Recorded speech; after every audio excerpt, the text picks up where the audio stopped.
आज हम आपको कार्बन के बारे में बताते हैं। चैप्टर शुरू करते हैं कार्बन।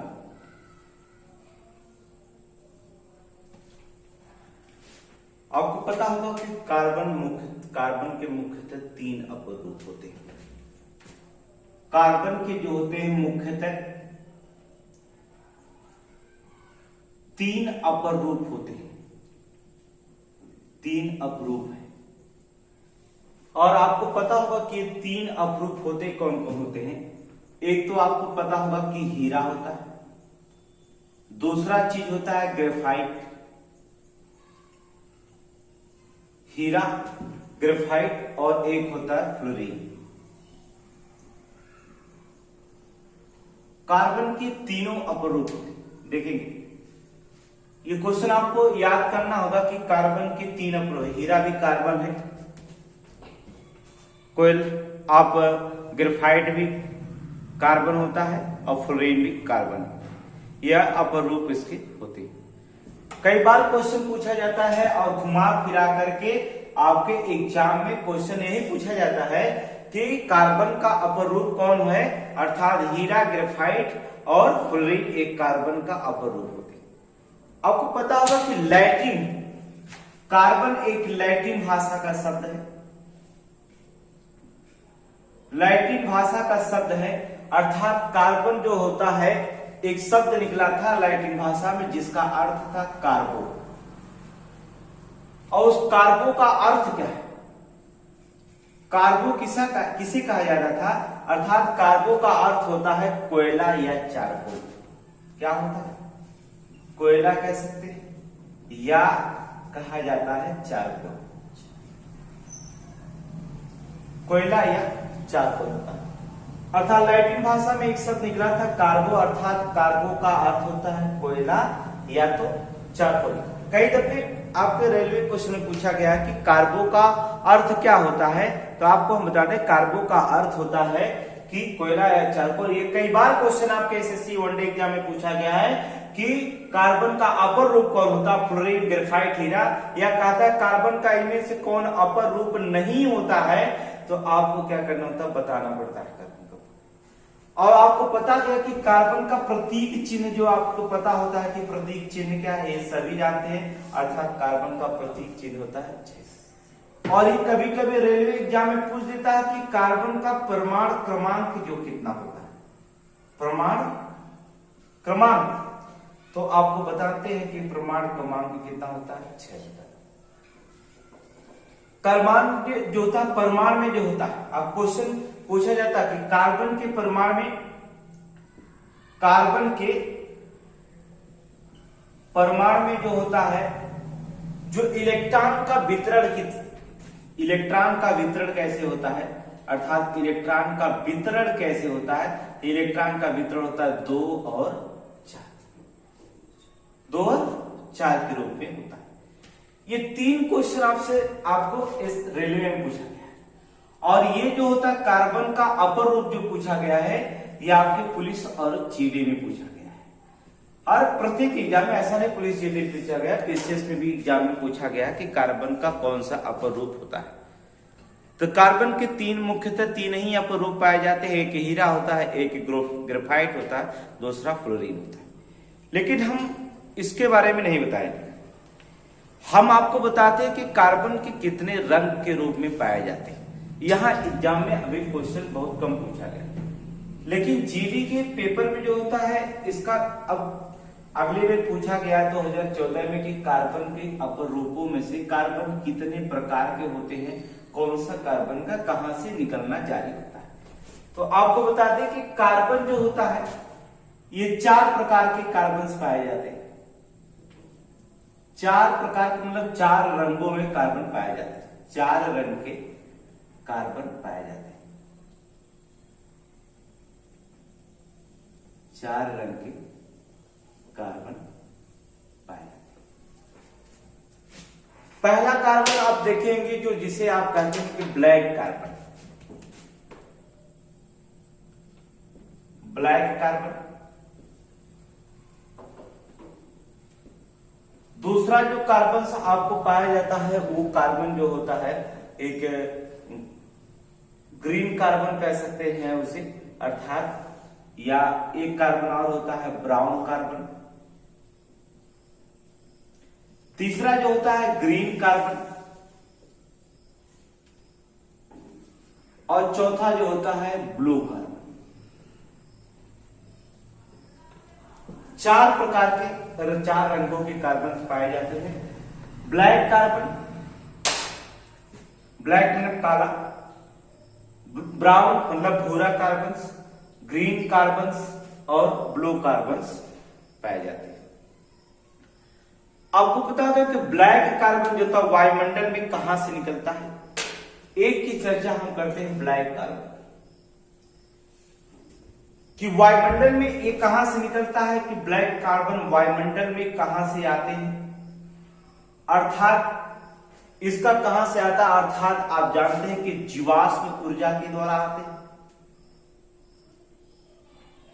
जीवाश्म ऊर्जा या कह सकते हैं कि जैव ईंधन के द्वारा, जैव ईंधन के द्वारा तथा और कह सकते हैं बायोमास में आंशिक दहन से प्राप्त होता है। बायोमास के आंशिक दहन से जो होता है ये प्राप्त किया जाते हैं, आंशिक दहन से प्राप्त किया जा सकता है, प्राप्त होता है। वायुमंडल में जो ब्लैक कार्बन्स होते हैं वो ब्लैक कार्बन्स आपके जो होते हैं वायुमंडल में जीवाश्म ऊर्जा या जैव ईंधन के द्वारा या फिर बायोमास के आंशिक दहन से क्या होते हैं, प्राप्त होते हैं। ब्लैक कार्बन्स जो होते हैं, ब्लैक कार्बन्स के लिए जो होता है प्राकृतिक और मानव, ये प्राकृतिक और मानवीय ये दोनों क्या होते हैं, जिम्मेदार होते हैं, दोनों जिम्मेदार होते हैं।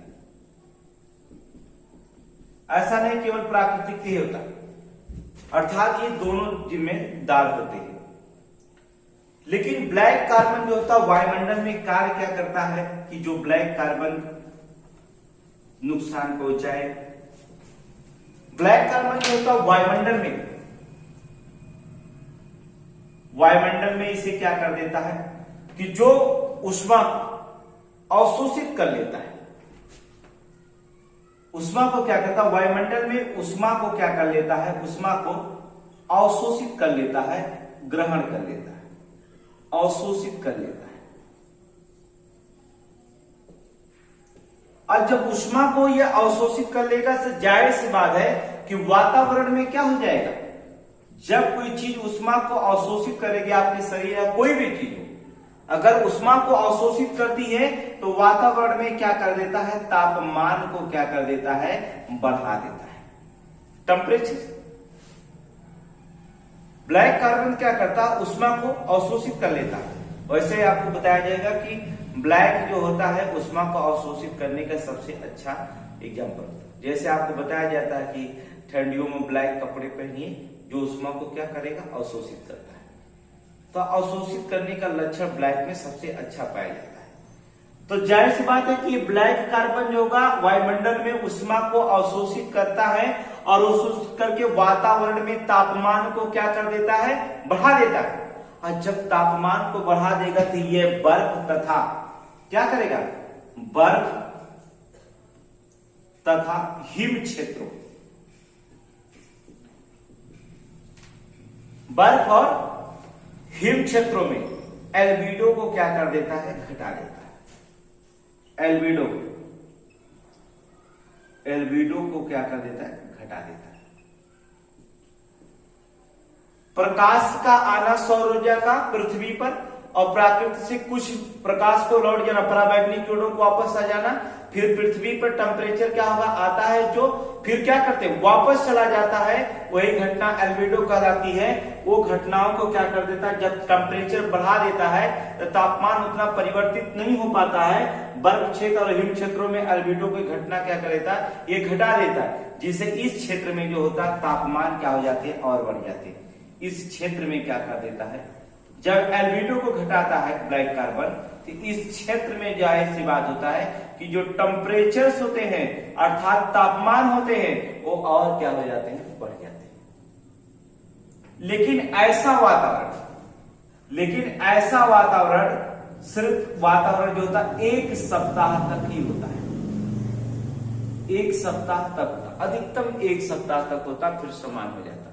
लेकिन कार्बन डाइऑक्साइड CO2 का वायुमंडल में बना रहना क्या करता है, 100 वर्षों से भी अधिक जो होता है बना रह सकता है। 100 वर्षों से भी क्या था, अधिक बना रहता है ब्लैक कार्बन का। लेकिन एक चीज होती है कि ब्लैक कार्बन जो होता है इससे कुछ अगर हानि दिखाई दे रही तो लाभ भी होते हैं कि ब्लैक कार्बन जो होता है मिट्टी की उर्वरता को बढ़ा देता है। मिट्टी की जो होता है, मिट्टी की उर्वरता को बढ़ा देता है, बहुत बढ़ाने में बहुत सहायक होता है। अर्थात ये कहता ब्लैक कार्बन जो होता है मिट्टी की उर्वरता में बढ़ाने में क्या होता है, सहायक होता है। क्योंकि बढ़ाता क्या है, क्योंकि जो होता है ये पादपों से जो होता है महत्वपूर्ण पोषक तत्वों को अवशोषित कर लेता है, करने में सक्षम है। यह पादपों से ब्लैक कार्बन जो होगा, पादपों से जितने भी पादप रहेंगे पोषक तत्वों को जो होता है, पादपों से पोषक तत्वों को अवशोषित करने में सक्षम है। अवशोषित करने में ये सक्षम होता है। अवशोषित करने में सक्षम होता है। ये जो होता है ब्लैक कार्बन का कार्य होता है, कार्बन का। तो एग्जाम में जो होता है आप 4 प्रकार के कार्बन हमने बता दिया कि black carbon, brown carbon, green carbon और ब्लू कार्बन। अब हम आपको बताते हैं कि ब्राउन कार्बन से क्या होता है, कहां से होता है। तो इसलिए हम थोड़ी सी हल्का से चर्चा करेंगे, ज्यादा नहीं। जिसे ब्राउन कार्बन को हम भूरा कार्बन भी कह सकते हैं। ब्राउन कार्बन को क्या कहा जाता है, हिंदी में कहा जाता है भूरा कार्बन होता है। ये भूरा कार्बन ये एक प्रकार का एरोसोल होता है। एक प्रकार का क्या है, ये एरोसोल प्रदूषक तो है, लेकिन कौन सा प्रदूषक है, एरोसोल। ये प्रकाश को अवशोषित करने वाला कार्बनिक पदार्थ होता है। ये क्या करेगा, जो ब्राउन कार्बन होता है प्रकाश को जो होता है अवशोषित करने वाला कार्बन, अवशोषित करने वाला कार्बन होता है। समझ रहे, अवशोषित करने वाला कार्बनिक कह सकते हैं, कार्बनिक पदार्थ है। ये क्या है, ये प्रकाश को अवशोषित करने वाला कार्बनिक पदार्थ है। इसके स्रोत कहां से निकलते हैं, बायोमास के स्रोत पे ज्यादा आपको दिखेंगे। बायोमास का जलना, जब हम बायोमास को जलाते हैं, बायोमास का जलना यहां से जो होते हैं क्या करें, निकल सकते हैं, या बायो एरोसोल के द्वारा बाहर निकलते हैं, बायो एरोसोल के द्वारा बाहर निकल सकते हैं, तथा तारकोल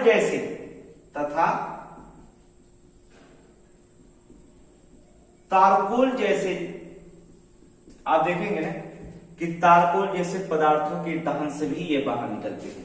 तारकोल जैसे पदार्थों के दहन से बाहर निकलते हैं। तारकोल जैसे पदार्थ से भी दहन करने से निकलते हैं। ये वनस्पतियों द्वारा उत्सर्जित वाष्पित कार्बनिक यौगों से उत्पन्न होते हैं। ये वनस्पतियों द्वारा, किसके द्वारा, वनस्पति द्वारा,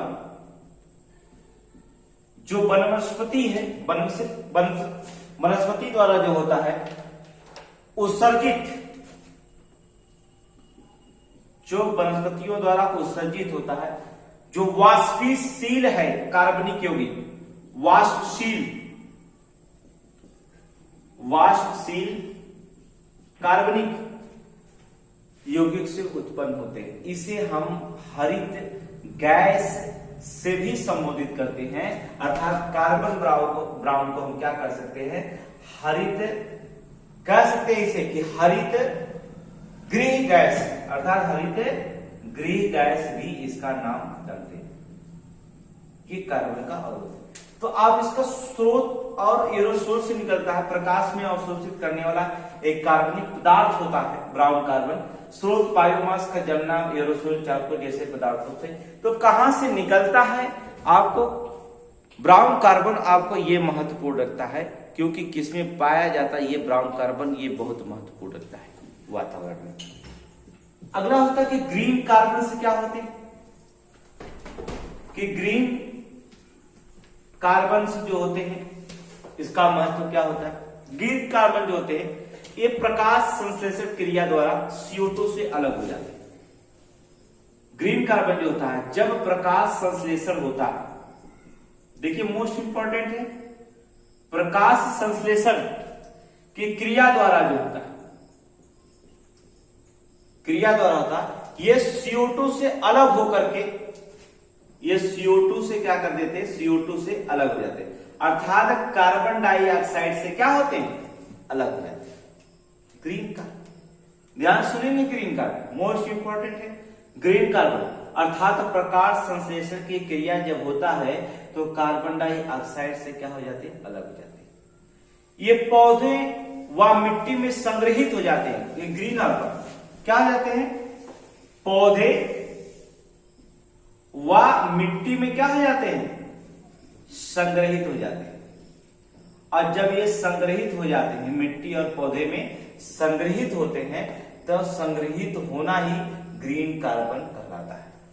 पौधे और मिट्टी में क्या होना, संग्रहित होना, अर्थात हम इकट्ठा कर लें, पौधों और मिट्टियों से क्या इकट्ठा कर ले, अर्थात संग्रहित होना ही क्या कहलाता है, ग्रीन कार्बन से कहलाता है, अर्थात ग्रीन।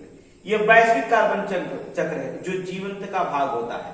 ये वैश्विक कार्बन चक्र है। ये कौन सा है, वैश्विक कार्बन चक्र, वैश्विक कार्बन चक्र है।